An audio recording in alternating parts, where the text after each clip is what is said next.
Okay, welcome everybody. It looks like our Facebook Live is up. We're super excited to welcome you today to our, unfortunately, second to last session of the Business Summit, but we have really great content for you today. I'm Kyle Tarbett, the President and CEO of the Walla Walla Valley Chamber. This week we are focusing all on you and talking about leadership and personal development. So we're very excited today to be joined by Marika Tomkins. She is from Kaleidoscope Studios, and she is also the co-winner of an award that we gave out end of last year, the Woman of Influence Award. So Marika, thank you for joining us today. Thank you so much, and thanks for giving us that sweet award. That was like the best Christmas present ever. You bet, absolutely. So part of our annual business award showcase includes that award. A very deserving winner here with us today that we'll hear from in just a minute. I would also like to remind people that our final session is tomorrow. It is a leadership panel, a Q&A with some leaders in our community. Mary Campbell, Cole Medina, and Norma Hernandez are going to be here to talk about leadership, things that they've learned on their journey, ways that you can help develop your own leadership style. So we're very excited for that. Be thinking of your questions because they're going to be ready and available to respond tomorrow. We also want to thank our sponsors, the City of College Place, the Port of Walla Walla, the City of Walla Walla, and also Blue Zones. And our Blue Zones project this week is also running their Connect Summit. They have some really great sessions on wellness, on leadership, on networking. Unfortunately, you already missed Dave Mitchell. He was yesterday. But today they have, from the Blue Zones Project, Nick Butner, who will be at the Giza Powerhouse Theater at 7 o'clock tonight. And then they have some other great sessions tomorrow at the Marcus Whitman Hotel. You will learn about return on investment for community well-being, benefits of worksite wellness. They're running a purpose workshop, and then talking about social connectedness and mental health. All wonderful sessions that you can still register for and be a part of if you go to their website on the bluezonesproject.com, and you can find Walla Walla and these events and register for those. So thank you to all those sponsors. I want to remind people today, as you're watching, if you have questions about the content, please ask those using the Q&A feature at the bottom of the screen. You can also ask questions if you are watching on Facebook through the comments section. And I'll be watching and monitoring those and making sure that you get your content, or your questions, excuse me, to Marika. So, okay, Marika, are you ready? I think I am. Okay, let's jump in. Awesome. All right, well, I will go ahead and go to my screen share here in a second. But huge welcome, everybody. I'm just super honored and excited to get to speak, not just for the Chamber of Commerce in my favorite town of Walla Walla, but also on the topic of transformational wellness, which I live and breathe for. So here we go.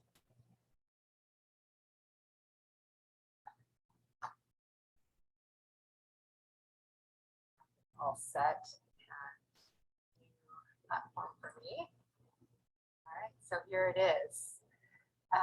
Topic today, I love the first word, or the second word, art of transformational wellness, and just keeping in mind that in the cultivation and the creation of art, it is a process, it is never ending, and so yeah, so let's get going. So as I was preparing for the talk today and trying to really determine what would be most valuable and what I could actually offer you from my space of authenticity and knowledge. So I went out and talked to a lot of the teachers that work at the studio for Britt and myself, and 2 different clients that work with us and work with me. And the word that came up over and over again around transformation was safe space. So a lot of what I'm going to talk about is the cultivation of safe space. And with that, keeping in mind that, yes, we'll be talking about examples from Kaleidoscope, but really all of the work that has been done there is absolutely applicable to your workspace, your business, to your family, to wherever you are. And keeping in mind the importance of creating a safe container around your process of transformation is basically one of the biggest indicators of the success in really launching a more well lifestyle. So we're also going to talk about community and inclusivity and a lot of other things that go along with that cultivation of safe space around transformation and wellness. So first of all, like I said earlier, I'm just so honored and happy to be able to have this conversation with you all as part of the business community and honestly as part of Walla Walla. And I hope that you can just keep in mind that time spent speaking about transformation, about improving ourselves, improving our wellness really is that time of basically watering your own wellness, sort of like the picture in this slide. You know, I like to talk to clients and be like, because they come in, you know, when I see people, they're usually coming in to take that time for themselves. And it's about watering what you're wishing to cultivate in your life. So I really like the idea of just watering yourself. And, you know, when we're talking about wellness, obviously hydration and sunlight and grounding and nutrition and all of that totally assists in the path to wellness. So a little bit about me before we go any further. These are sort of off the cuff titles I've given myself. The first of which I consider myself to be the unofficial welcomer to Walla Walla. I'm a very long time resident. I went to Green Park, I went to Pi High. I'm a Whitman graduate, so I've got a lot of roots here. And I have worked with youth in the Valley as my prior career for a very long time. I worked nonprofit, I worked in the educational system. I've been there. So I am very, I would say I have a very large network and a very large reach and fabric in this community. And I'm so grateful for that. And I love this community so much. But in being a yoga studio owner, I also meet people all the time as their first time visit to Walla Walla. And I'm always like, hey, you found an unofficial bandwagon to Walla Walla, because very few people love it more than me. I don't have much negative things to say about Walla Walla. And I'm here to just help facilitate a good experience around myself. And I'm just excited for Walla Walla and all of its potential and all of the good things that happen here. I also like to joke that I'm living the dream. Like I've said, I've left a long-term career in the nonprofit field. I have been working in the wellness sphere for a really long time, well before I left my nonprofit job. I trained as a holistic health coach. I have been teaching movement and yoga for a very long time in other facilities and then eventually for myself. And I've been able to cultivate a lifestyle that it gets better and better. It was very, very intimidating to leave the safe zone of working for the state of Washington and all the things that went with having a job to basically working the passion. So, and with that is definitely the artist lifestyle. So always looking to cement and really continue to build out the foundation of what I'm doing. So it's a pretty exciting adventure. I hold a ridiculous amount of knowledge about very non-essential skills in do-it-yourself business strategies and marketing.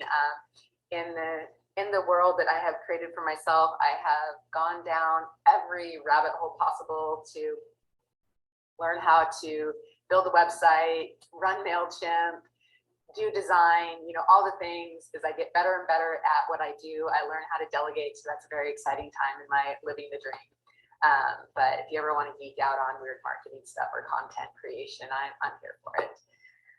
And then with that, I'm so passionate about wellness in the Walla Walla community and wellness for the human experience, and just and that evolution. And I'm really willing to walk through fire, to create, to lead, and to protect the work of transformation and wellness. It's been no joke opening a studio in the middle of a pandemic. That's been so difficult, and I'm so grateful to be where we're at and moving forward in a lot of those pieces. Any questions? I told myself I wouldn't talk too quickly, so I'm gonna slow down. We don't have any questions yet. Again, folks, if you do have a question, use the Q&A feature at the bottom of the page, or also the comment section on Facebook, and we will get those questions answered throughout the presentation.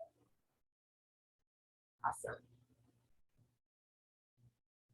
So before we really dive into more on transformation wellness, I wanted to just take a moment here to really talk about the terminology of what those things mean. And one of the things I want to talk about wellness not meaning is what I would say sort of a predatory, wellness is used in a lot of weight loss, like take a pill, join a specific thing and we'll make you perfect kind of thing. Wellness is a journey, and I think it's so important for us who work in the wellness field as wellness professionals to really keep in mind that we are just here to assist and to provide space and to support the journey of helping people find their own internal wisdom of what's going to make them feel better. Obviously, like the weight loss industry and just the fitness industry in general is a huge industry. It's exponentially grown over the last 20 years. There's a lot of people that work in it, and a lot of people that are doing really, really, really good work in it. And with that, there's a lot of predatory work being done. Like, I'm here to fix you, take this pill, buy this thing, rub this oil on you, whatever. That's like sort of like a one-stop thing. And as we all know in the field and leaders in the field, it is a multimodality approach to helping us humans do better in life. So just want to kind of put it out there that wellness includes a vast array of indicators that include but are not limited to, that's relational health, how we relate to each other, our mental stamina, our mental clarity. Maybe it's a reduction or a complete removal of toxic substances in your life that are bringing your wellness down, whatever those might be. Maybe it's increased physical strength and stamina. Maybe it's loss of excess physical and or emotional weight.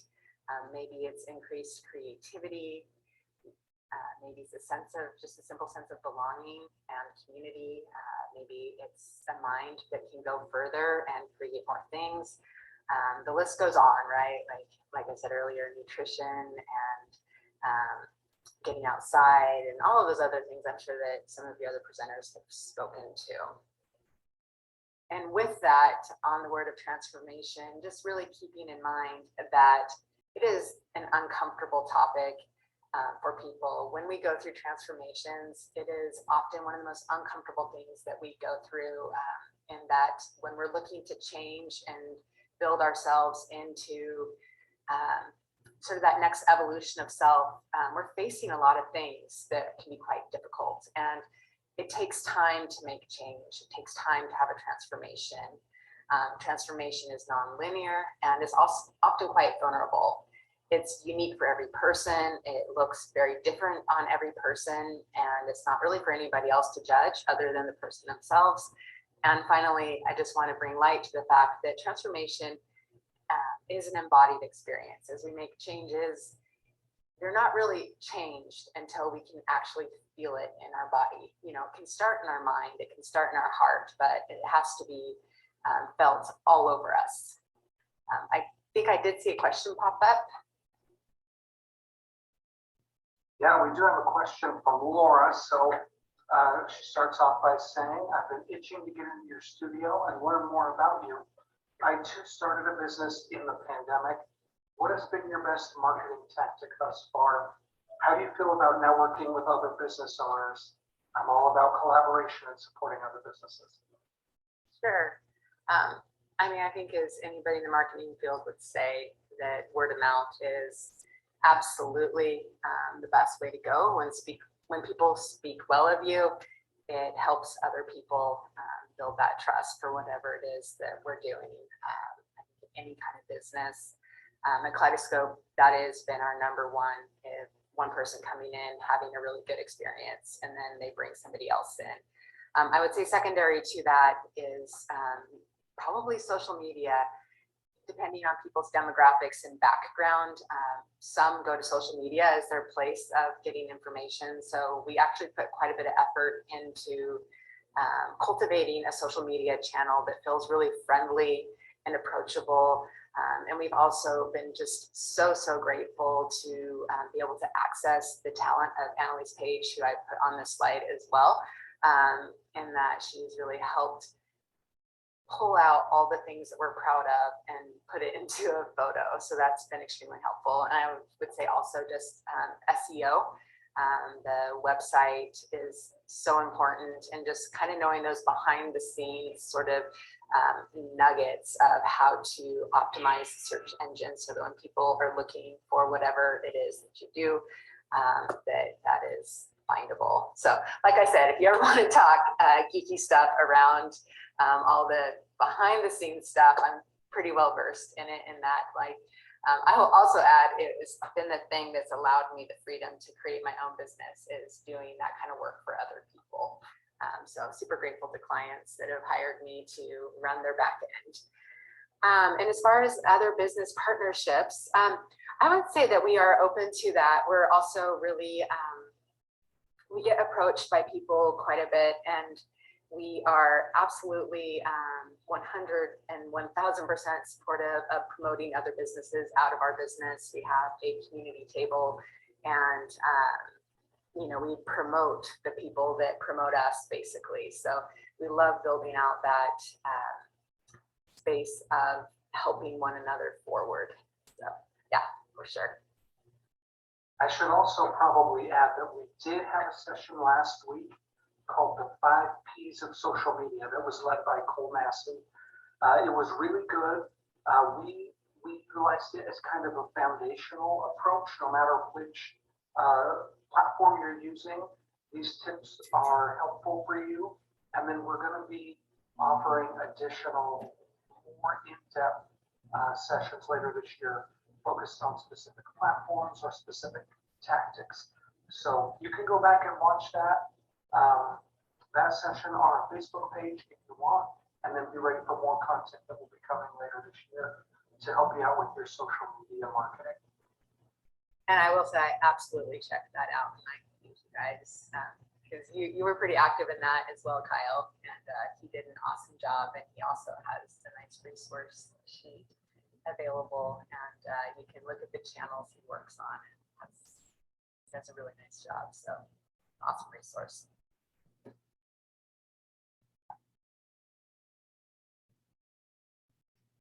So moving forward, just speaking into a safe space, and the main topic of what I wanted to delve more into and to explore. And again, feel free to ask any questions on this. I think it's a really exciting thing to think about when you think about your own organization. My background, I worked as a boss for a really long time in sort of organizational management within nonprofit, and was in charge of the workplace atmosphere of all the people that worked for me. I had 40 employees at one point. And, you know, at this point in time, I have maybe 9 employees that Britt and I manage. So working with others is such a joy. And with that, we have the opportunity to really create and implement the environment of how we get our work out there. And we all know, you know, when you walk into anybody's business or anybody's basic place of operation, before you even know if you want to buy something, you get a feeling of like, how does it feel in here, right? Like, am I safe? Is this going to be a good place for me to be? You know, maybe we're going into retail, and like, you know, for me, like, I'm not going to even go try on clothes in somebody's business if I walk in and I don't feel welcome, that kind of thing. Or same as the restaurant, like, you know, you hear people complain about restaurants when they have bad experience, but like part of that is like they didn't feel safe, they didn't feel held. You know, those are more challenging or not more challenging, but different kind of challenging industries, I would say. In my industry, which is wellness and transition, transformation, and people in transition, and all of that, people looking to practice, safety is so important, from your physical mechanics to your emotional environment and all the pieces it takes to make that thrive. When you're working on health and wellness, it is such a vulnerable place for people, and the need for a comprehensive and cohesive experience is super important. So I'm going to speak into some key elements that we use to cultivate safe space. And before I move forward, I just want to say again, as I pulled this together, I was really surprised. I spoke to a lot of people. It was like, help me out. Like, I got invited to do this talk for the Corps, or not the Corps, but the Chamber of Commerce. And, I was honored. And I was also like, well, why me? Why Kaleidoscope? Why would we be asked? And over and over again, people just spoke to like the safe space element of that being the launching pad for everything that we do. So Kyle had to include you in the presentation here. This picture was taken on our ribbon cutting, and we were the first ribbon cutting in 2021. That was when we were finally able to, meet in a limited way outside. So that was pretty fun. So just a few more elements of safe space, and that is that safe space is life-changing. In our facility, we hear it all the time. People can even just have one or two experiences with us, and they're like, wow, that was life-changing, getting to experience things in the way that I get to experience them here has really opened my mind and heart in ways that I hadn't anticipated. We hear that all the time. Safe space is upheld by all, especially those in leadership positions. So really having that clear communication and shared vision, shared mindset, and taking the time to cultivate that together through training, through communication, through how we treat each other, all of that. Understanding that safe space is a radiated energy-based feeling. So a lot of times it's not a words thing. Yes, it's like, hello, welcome, how are you? What do you need? But it's also, the eye contact and the just the being present and available for one another to do the work. It is supportive, absolutely. Inclusivity of the whole experience of emotional, the soulfulness and holistic wellness components are kept in mind when delivering the work that we do and keeping the space safe. And there's just that permission and encouragement to go within. I think if you do any amount of kind of self-help discovery and work, that really is the buzzword right now, the going within, the stop looking. There's so much information outside of us. We have no reason to not be able to find, nutritional information or how to get our needs met, and all these things we can find from each other, crowdsource, internet, all the things, all outside of ourselves. But keeping in mind that there is something so magical and special and resourceful within each one of us, that if we can take time to tap in, a lot of times that we're going to get our best answers by going within. Marika, quick question here. A comment that has been made really makes me think a little bit about people who now work not in an office where people come to them, but they go to people's homes or businesses, or they work in a virtual space. Is there something different people might need to do if it's not your environment? You can't control the environment when you travel to somebody else or when it's virtual. So how can someone create a safe space if they're not in control of the environment in that way? Well, I think it's pre-thinking the things that you are in control of. So just like a slide back, I was like, let me take control of the terminology of this webinar experience. Let me at least create the container. Let me speak to the known variables. So, if we're doing a Zoom meeting, what are our expectations for each other that make a speaker feel safe? Like, is everybody's screens on? Is there a way that we're asking for interaction? Like, what are our basic standards for operation, when it comes to the internet world? And also being willing to maybe not do it again, or think about how can I do that differently if you as the worker did not feel like well when you did it. I was talking to my business partner yesterday, and she was talking about a film production she was just on, and it went pretty poorly the first day, and she was just like, everybody was really stressed out and they weren't really like giving good energy for the experience, and she didn't feel like she could perform. And then she told the team, she was like, I need you guys, like, we all create this together. I might be the one in front of the camera, but like, we literally create this experience together. So that's really speaking to the the home visit situation. If you are the one making your own rules, I would highly recommend like having a code of conduct, about what is acceptable in a home visit and what are your red flags, and crowdsourcing with other people who do that.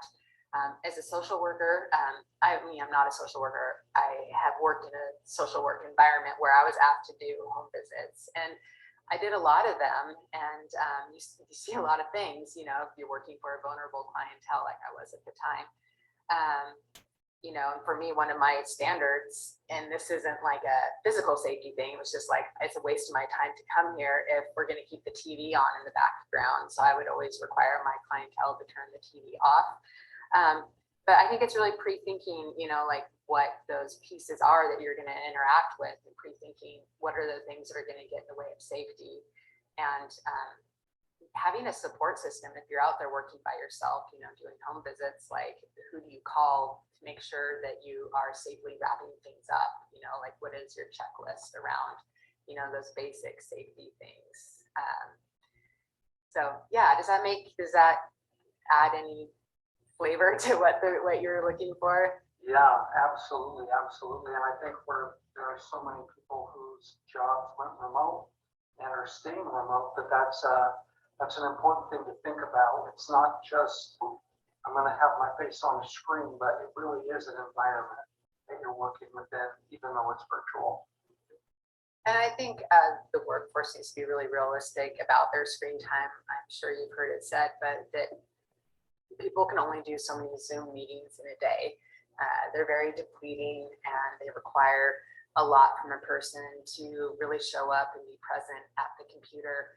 And it brings out a whole nother kind of like draining of the people. So definitely put yoga into those days that you're slammed with the Zoom meetings, or get out for a walk, or make sure that you're mixing it up and really considering what your own homeostasis needs to be able to handle the demands of these modern work demands that maybe are not awesome for the worker.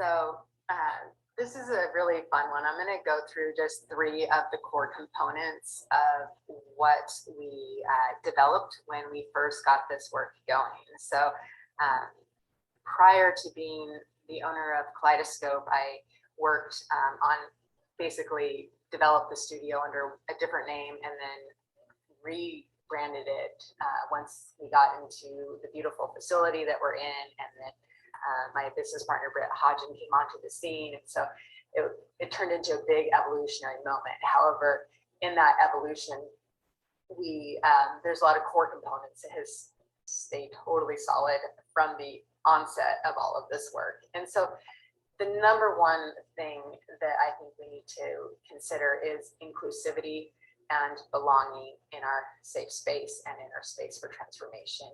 And when we think of that, I think a lot of times we think about like, okay, yeah, we make sure that we have this like umbrella for all the different types of the humans, and how do we make all the humans feel safe?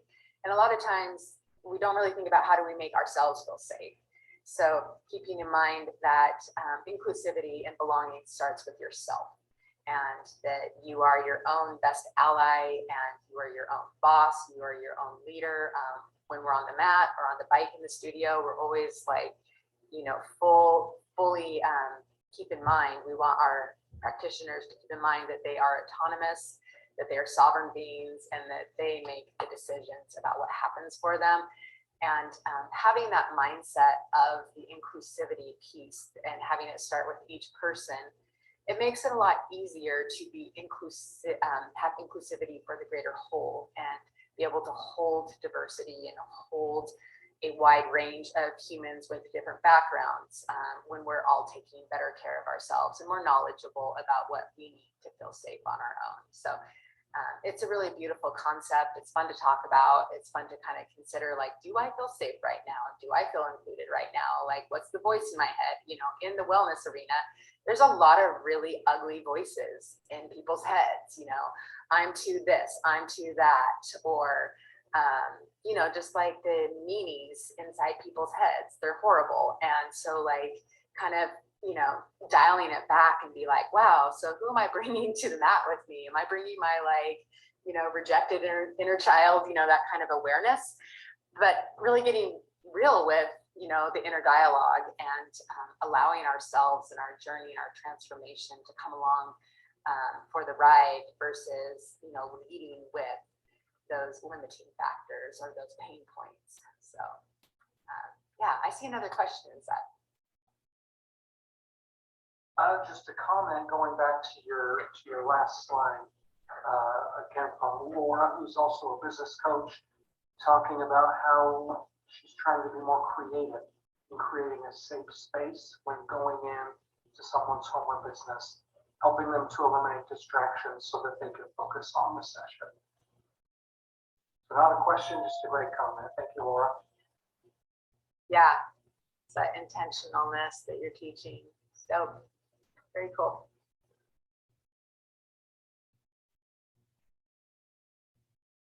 So the next thing that we like to make space for is the process of release and the letting go of all the limitations, the limiting beliefs, the stuck energy, the toxic patterns, the, you know, whatever it is, you know, in the world we live in, there are so many disruptors everywhere we go and every day. Like, you get into the whole realm of, like, we all need detox from everything all the time. You know, a lot of what we have is too much and not helpful, between too much cell phone time to maybe patterns, relationships in our lives that have been very painful to us, to misguided, you know, belief systems, to maybe just like generational trauma, generational patterns of abuse, all those things.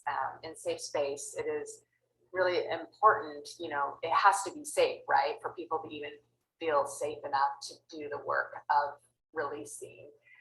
But it is really nice to have those words available. You know, maybe it's like a let it go, or, you know, feel free to look at it and decide if you want to let it go. But in what I spoke to earlier, just in that process of transformation, understanding that transformation is an embodied process. You need to move it through your body in order to really seal the deal. Like, our minds can tell us, you know, it's time to change, it's time to be different, you know, like whatever. But like, that's just like up here, you know, it's what comes out of our body that is the true transformation. So at Kaleidoscope, we like to make a lot of space for that releasing, so that can come out in like cardio. We have our spin program now through like big sweats. It's maybe coming out through tears, you know, whatever it is. And then like not, you know, not limiting that to like a yoga studio space. You know, how can those releases happen? You know, walks, conversations, you know, sometimes it does need to come out through words.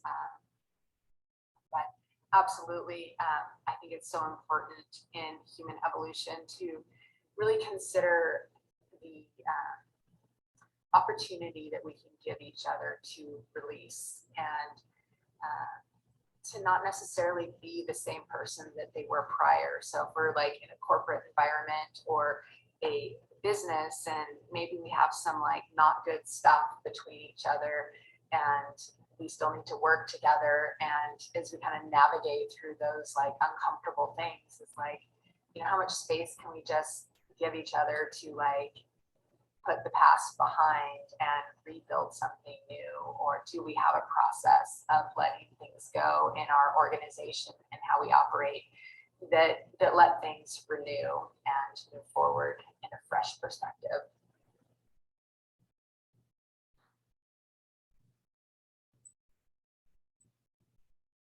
And so the final piece that I'll just speak to in the creation of safe space is space for expansion. And that may be heart expansion, that may be mindset expansion, that may be the expansion of skills and abilities.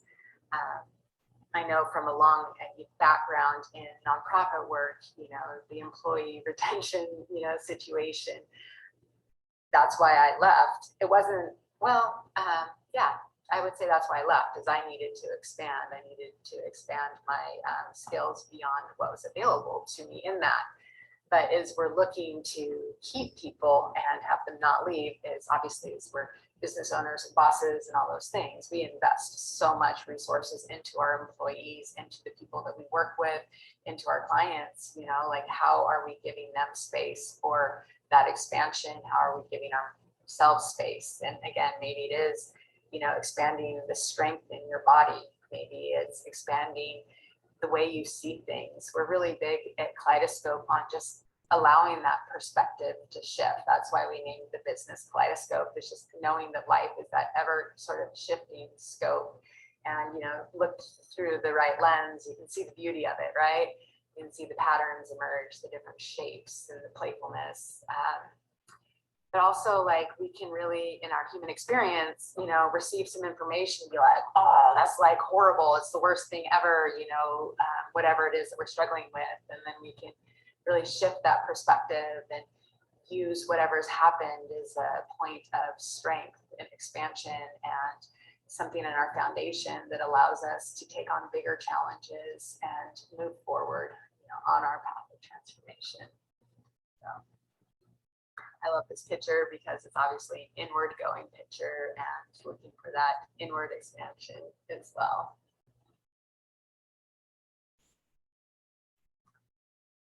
So those were the main pieces I wanted to speak to around making your safe space. And hopefully, as you're maybe listening to this on the replay or you're listening to it currently, you're thinking to yourself, wow, these are the pieces I'm doing already, and those pieces are going really well. And maybe these were some areas that I could expand more into as I'm thinking about how my own organization is operating.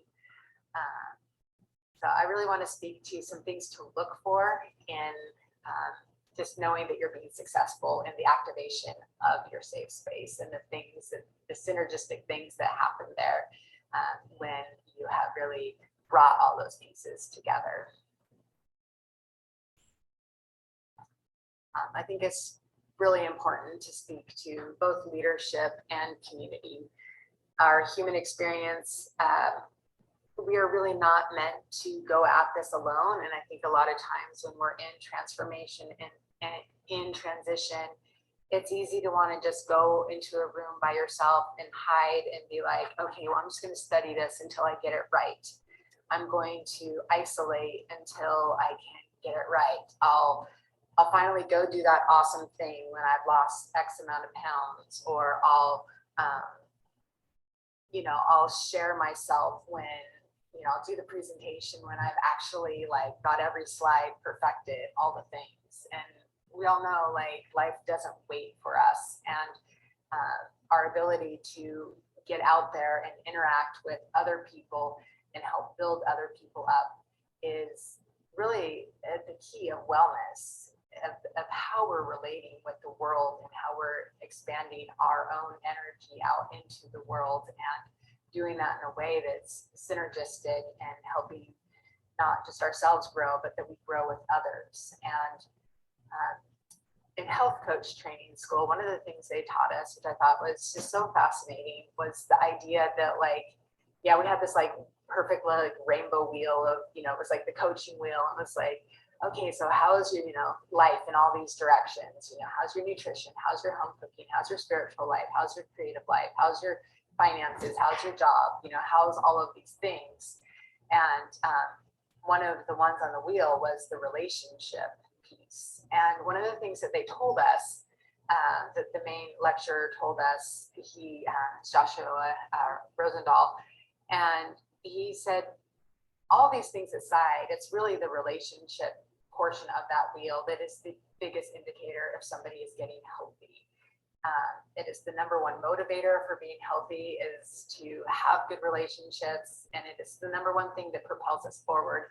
Also, like Dr. Mark Hyman, you know, who's big in the nutrition world and gut healing, he talks a lot about in making any kind of a change in your lifestyle is like, who's around you. That is the number one indicator for how well you're going to do. And I know when we can hear that, we're like, well, I'm around a bunch of toxic people, or like, how do I, you know, my kids are fighting, I'm mad at my husband, or, you know, whatever it is, or my partner, or the people in my life, I don't like the people I work with, like, I'm never going to get there. And just really, I would encourage that like opportunity to kind of like dig in and think about the resources in your life and how you can maybe be a builder of other people, or bring the people that are good influences on your energetic well-being, and spend more time with them. It is such a huge component to catapulting transformation. Yes, we need to dig in and spend time by ourselves, absolutely. But with that, that relational component is so important. So I forgot to put the artist's name on this slide, but she's from Instagram, and her name is Marika Andrew. I think it's like drawn by Mari or something like that. She's awesome. This watercolor that she did is from like 2017, so you'd have to dig deep to find this one.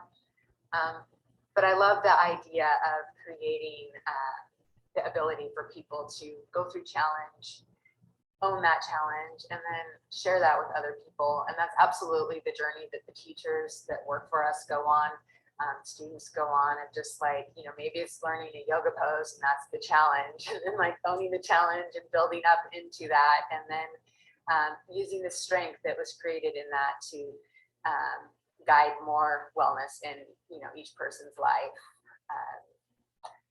So speaking to what I have written on the slide here, I just think it's one of the most authentic things we can do in our own ability to lead as leaders is to empower others to lead and to create, to cultivate their world around them, to not control them, right? Assimilate and shine their own light. True leaders do not create followers, they create more leaders. And then with that, community is such a critical piece of sustaining our wellness and transformations. We literally feed off of one another. I already spoke to this. Quality of our relationships is the number one indicator of wellness.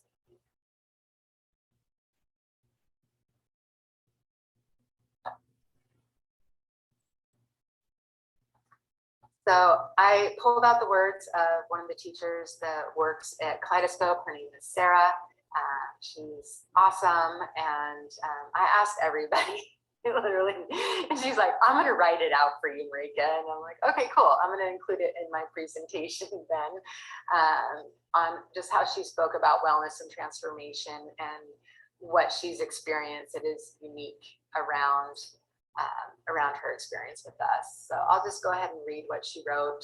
She says, I've been on the wellness journey for decades. It all started with the desire to improve myself, and through life's challenges and pain, self-transformation became essential to my survival. I've worked with cancer patients at the Wellness Kitchen, providing nutritional counseling and support. I've worked with natural doctors and personal clients, both for guided meditations and nutritional support. I have traveled and learned many healing modalities and applied them to my human experience.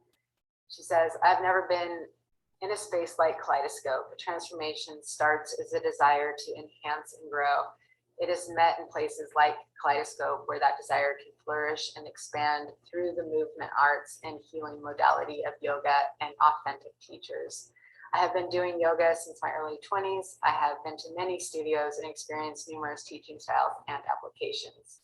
Kaleidoscope stands on its own as a place not only to honor the yogic tradition, but to expand into new arenas of expression.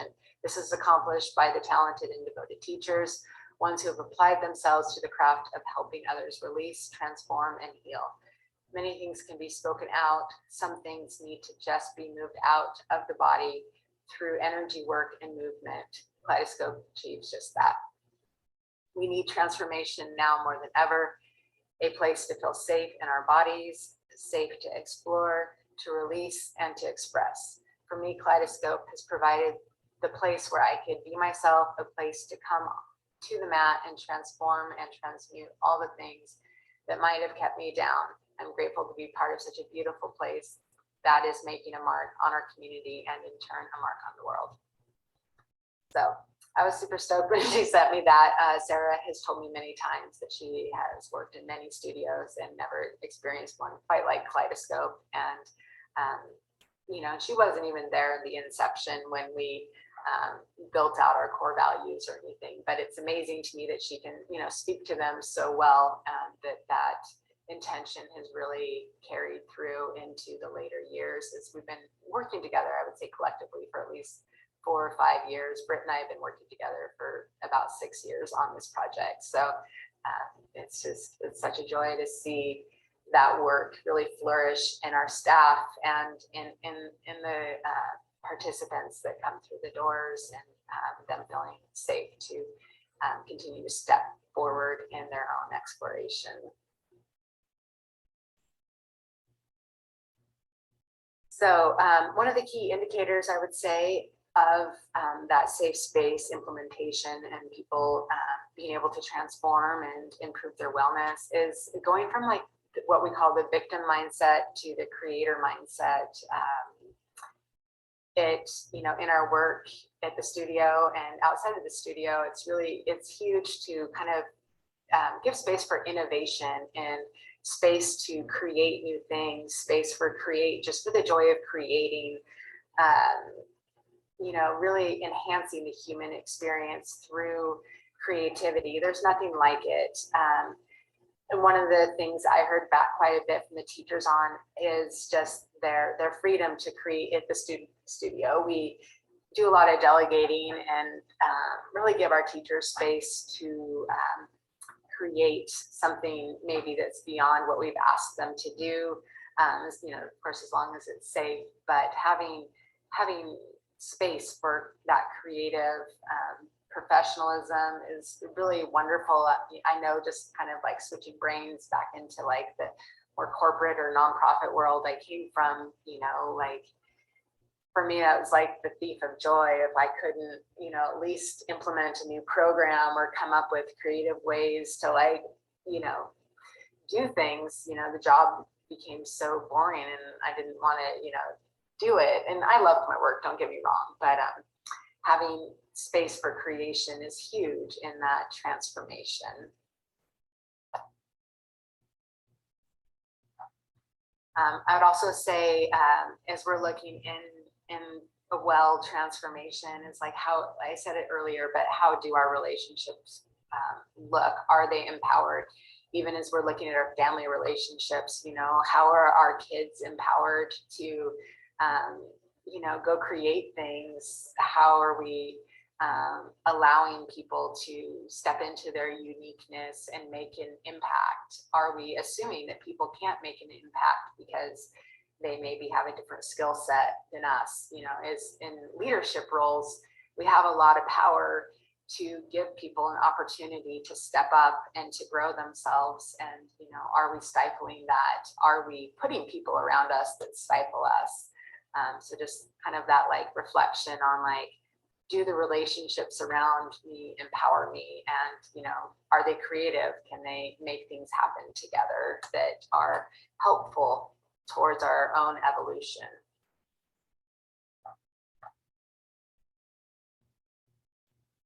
Another thing that we like to talk about, and a tool that we use, a transformational tool that we use at Kaleidoscope, is just having that awareness of intensity, of speed, of endurance, and the understanding that each and every person has the power to turn it up or turn it down. You know, if you're on one of the bikes with us, it's like you literally have the dial right there that you can see Britt grabbing for. You know, are you going to add more heat to it, more intensity, or are you going to cool it off a little bit? And really giving people that autonomy to dial things up as much as they want or turn it down.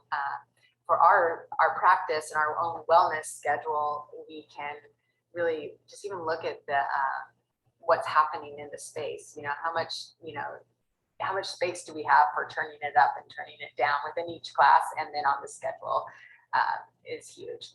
And it's also a practice, to experience all of those things.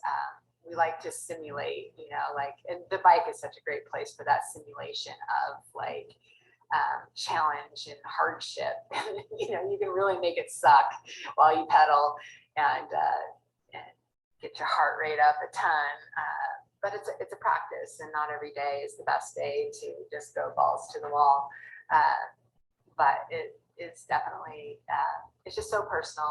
One of our clients said it really well. She's like, you guys always tell us, we're the tour guides, the teachers are the tour guides, and the clients are, they're the tourists. They can do whatever they want. So yeah, we just really like to see that opportunity to build on all the skills, and also just practice, turning it up, turning it down. What do you need on each individual day? Not every day needs to be your best performance. Some days you need to recover, to restore, to reflect, to integrate whatever's happening on your own journey.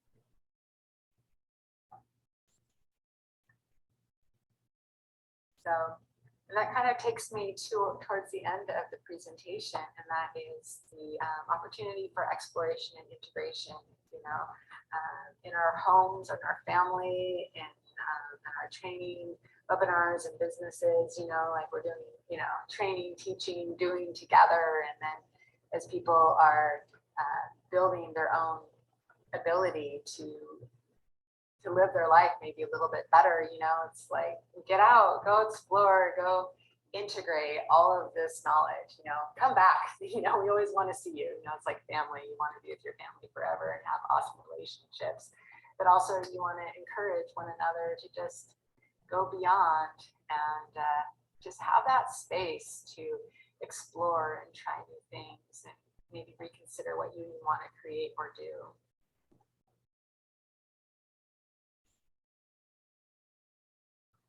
So that sums it up. Rising tide lifts all ships.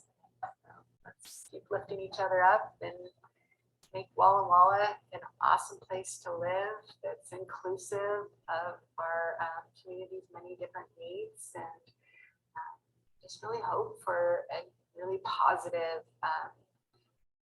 well future for our environment, for our economy, for our families, for all ages and all backgrounds. So, feel free to reach out to me. I put our Instagram handle on. We're on Facebook. We're super findable. We're on the internet. You can just Google Kaleidoscope Walla Walla. It will come up, or you can see our website right here as well. And if you're watching this on the replay, feel free to reach out if you have any questions or want to chat, all the things, or come visit us. We'd love to see you inside the walls. We think everybody looks pretty darn good inside those walls.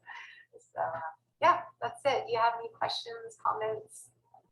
We do. We have a really good question that I think your experience will really relate to. It says, and this is from Rachel on Facebook. She says, I'm new in a managerial role and I struggle to delegate. How can I delegate to my team members and not stress out or micromanage? I think I would spend time exploring competency around what people are good at, and also kind of consider who is a good cheerleader. So if you yourself are not a good delegator, who's going to cheer you on to delegate and help make that fun for you? It's also vulnerable, I think, in a leadership role to be like, I actually kind of suck at some of these pieces, and so who can help lead me forward? And it's also, I guess, that kind of inclusivity for yourself and your own journey on your own path, right? But it's so fun. It's so ridiculously fun, in my opinion, to really see people flourish in competency. And when it's your reputation on the line, right? Like, you never want people failing underneath you, but it's also that like ownership piece of like, okay, like how can I set this up for success? How can I make this like safe and also be willing to take ownership if it doesn't go as well as you would have hoped. But yeah, I think micromanaging is like the thief of joy. Really, it's I'm a micromanager too. Like my son, he would probably just be like love to smirk because he's not one of the many words, but I like to know that everything's done and like check off the list and everything so that I can just know that it's taken care of. But you know, I think it's like a faith walk to let people step up and trust that they will, and trust that like your work is meaningful enough that they will, and that they have your back. I would say also maybe, you know, develop those relationships too, so that people are really motivated. You know, everybody's motivated by relationship, and when they feel seen, heard, and held, you know, they'll walk through water for you, walk through the fire, all the things. So. Yeah, that is really great advice. But I will say that helping your kids do their homework, that's not micromanaging, that's good parenting. That's a lot of work. Yeah, totally. Okay, well, I just wanted to say a thank you. It's something that I wrote down that I really loved in one of your slides. Leaders do not create followers, they create more leaders. That's an excellent way to think about that we're really trying to empower the people around us to learn and grow and step into their fullest potential as well. So, and I thank you for bringing that up. Also, really, I need to give credit for that. That is a core value from Buddha yoga. And that's one of the styles of yoga that we practice. And when they train us in Buddha yoga, they have quite a few core values, and that is one of them. We all love that core value, so I had to include it. Yeah, absolutely. From the yoga mat straight into corporate America, it's perfect. Absolutely. Okay, well, thank you again. Just to remind people, you can come back and watch this again if you want to on our Facebook page. It will also be posted onto our website. Thank you again to our sponsors who we have, the Blue Zones Project of Walla Walla, and don't forget to look for their Connect Summit sessions, the Port of Walla Walla, the City of College Place, and the City of Walla Walla. Thank you to all of them for ensuring that this content is free and available to everyone who needs it. So please feel free to come back, watch again, refer a friend. If you find someone who needs some of this information, it's all going to be there and still be available. Okay, Marika, thank you so much. Don't forget to check out Kaleidoscope as well on 5th Avenue or 5th Street. Fourth and Rose. Oh, 4th and Rose, sorry. I was one block over. 4th and Rose. I like it. Sounds like Manhattan, though. Little Manhattan of Walla Walla. Right here in downtown Walla Walla. So thank you, Marika, so much, and we'll see you all tomorrow for our final session. Yep. Thank you so much. Bye, everyone.